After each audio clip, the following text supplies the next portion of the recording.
Welcome to Act in Line, the podcast of the Acton Institute for the Study of Religion and Liberty. I'm Caroline Roberts, producer and host. This week, I've decided to release an episode that is a little different from what you're used to hearing on this podcast. Usually we feature interview-style conversations on the show, but this time we're releasing a recent address from Acton's co-founder and president, Reverend Robert Sirico. In this talk, he addresses the challenges the world is currently facing as it responds to the spread of coronavirus, especially challenges that involve government action. What should the extent of the government's role during this crisis be? How should it respond? When we're confronted with unique situations, especially like the one we're in now, there are justified government interventions. But we also have to keep in mind that subsidiarity and the importance of voluntary action in private businesses should all fit into this picture as well. Moral conscience and the actions of individuals near us do far more to meet our needs than government can. So how are we supposed to think about these principles in the context of the current crisis?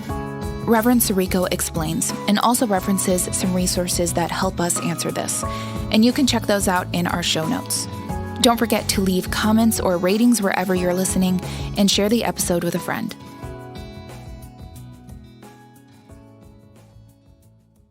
A crisis is not a time to develop one's philosophy. A crisis is generally a time where people are not thinking very rationally. However, a crisis can also bring to the fore some very key ideas and an analysis of the reliability of one's previously developed philosophy.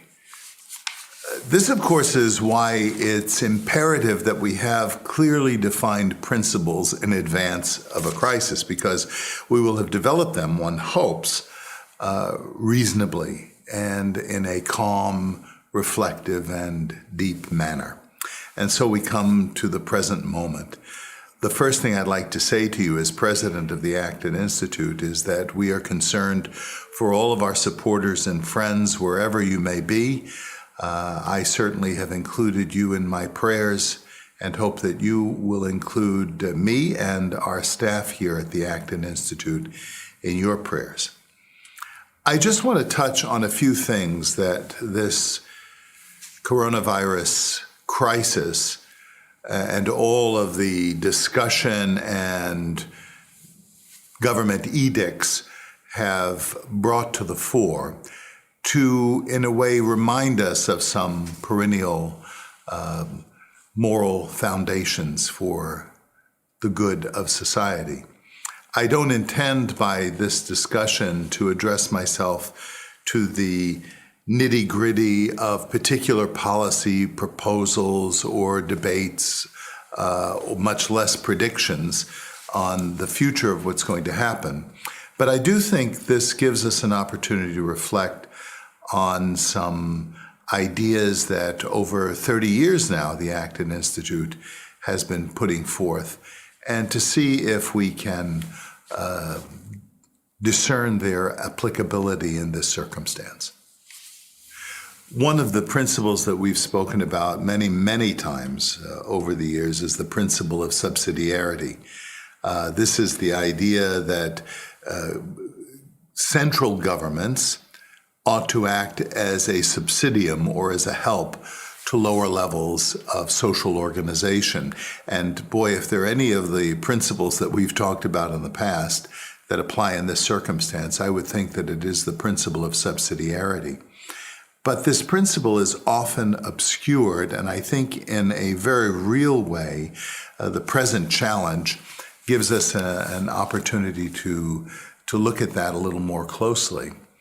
The principle of subsidiarity, you'll remember, says that communities of a lower order should not be interfered with by communities of a higher order, except in grave need, and then those interventions that are justifiable in extreme circumstances should exist only as long as is necessary so as to permit the whole of society to continue to function at all of its proper levels. It's obvious that among the first things we have to look at is the reality of this crisis. And in this regard, our belief in the compatibility of faith and reason also comes to the fore. So it does us no good to simply say we can pray away this virus. This necessitates the examination of this virus from a scientific point of view. On the other hand, it is not just science, not just the data that speaks to us about our life as a community and how we can function and even prosper in the face and in the aftermath of a crisis of this proportion. And so a view of human transcendence, of the dignity of the human person, an anthropological vision of human destiny, all need to come into play if we're going to have hope in the circumstances that we face right now. One of the reasons a modest intervention on the part of the government in the norms of life is so important is because most information that we can derive within society is derived through that spontaneous connection that people have, whether it's in social relations or religious communities or in market transactions that tell us what the desires, what the values, what the priorities are, what the resources are, and what the shortages are in a given society. However, when we're confronted with a thing like a contagion, we do have to have some interventions that are perfectly justifiable by the principle of subsidiarity. In fact, the whole history of classical liberal thought gives us examples of this. If you look through Adam Smith, The Wealth of Nations, he speaks about necessary, though modest and temporary interventions that might exist. The challenge that this crisis presents to the free society is not that there might be temporary interventions that are called upon for the common good and just basic common sense, but that these interventions could exist and perdure, that they can become permanent. In fact, an author that I read many years ago, Robert Higgs, wrote an entire book on this called Crisis and Leviathan, in which he documents historical crises that have occurred and the way in which the government intervened and then ratcheted up and made more permanent its intervention, so that we now have in society a whole plethora of government regulations and institutions that really cramp the productivity and the prosperity of society. What we need right now is cooperation at every level of society to ensure not only that the contagion is constricted and that the priorities of health are accentuated, but also that remedies can emerge for this virus, such as vaccinations and other medical interventions that are going to ensure the health and well-being of our communities into the future. All of this is to say that when the emergency subsides, we have to be very clear that the intervention has to subside with it as well. It cannot become normative, and that has been the problem historically. So as we're in the midst of this circumstance, we need to think through what the responses will be as society begins to function more normally again. Certainly, free societies have an advantage over more constricted societies simply because the information flow is broader, more communicative in that sense, and also more innovative in terms of coming up with solutions to problems, and more prosperous, which means that we have a lot of options on the table. So we have to look toward a free society in order to give us these advantages and advocate that for other societies as well. The efficiencies, for example, of the division of labor are what make possible the prosperity and the technological innovation and the scientific advancement of societies. So those have to also be priorities both within the midst of a crisis, but going forth as the crisis subsides. After all, emergency situations don't cancel out the communication of information that market prices offer to society's advantage in general. In summation, what I'm saying is that national security exceptions should not become the new status quo. And that's a great temptation, especially on the part of political leaders. Let me also for a moment reflect on the more lower levels of social organization and their importance in this circumstance.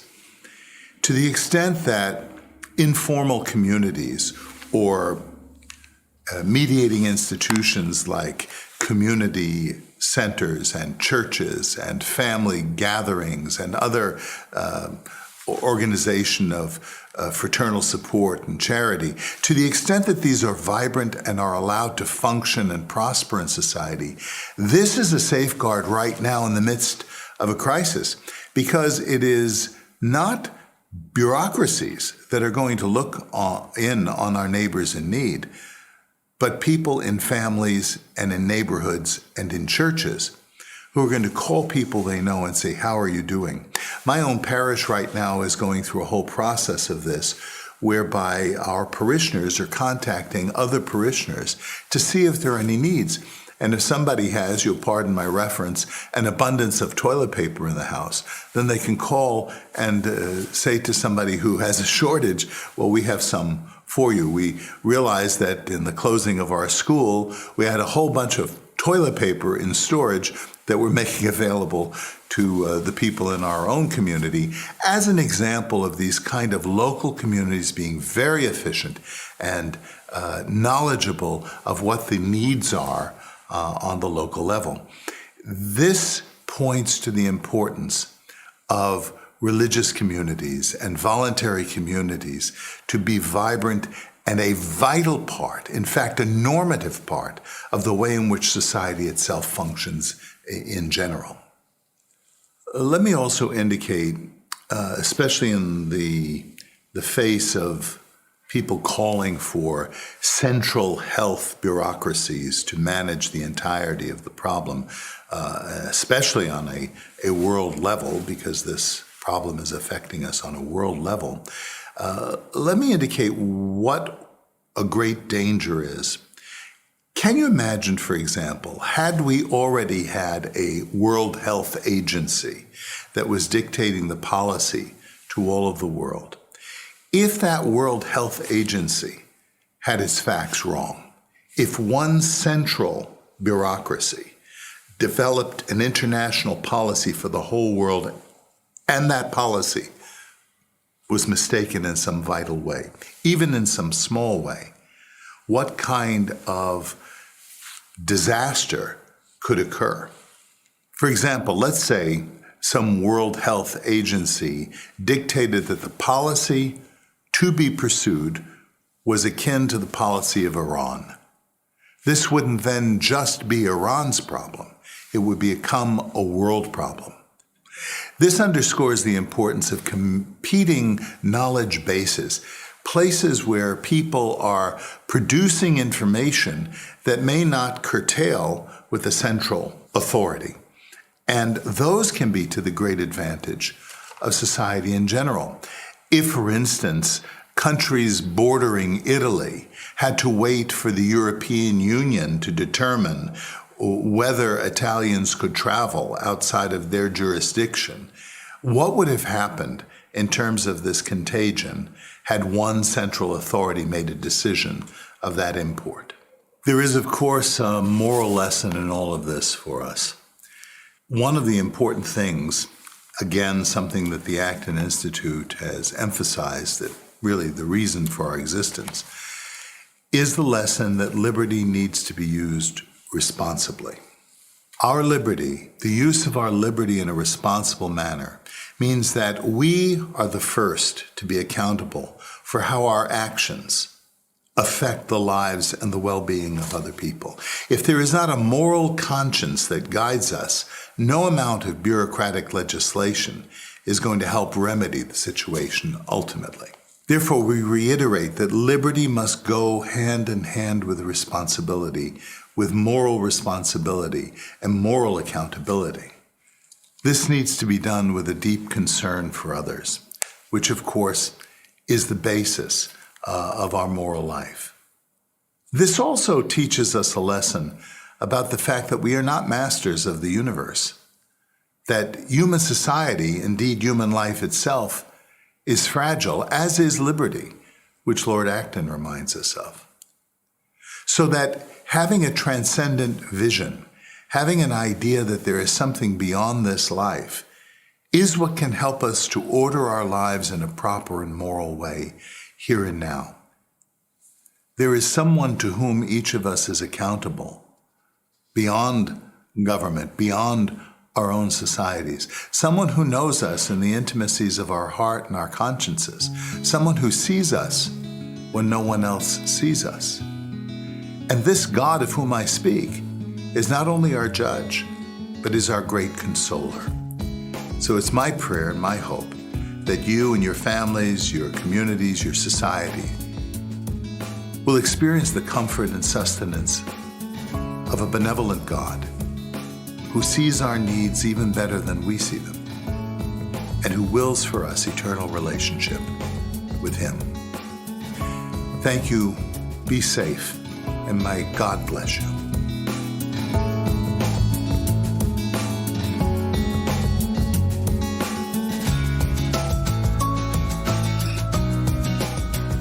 As always, thank you so much for listening today.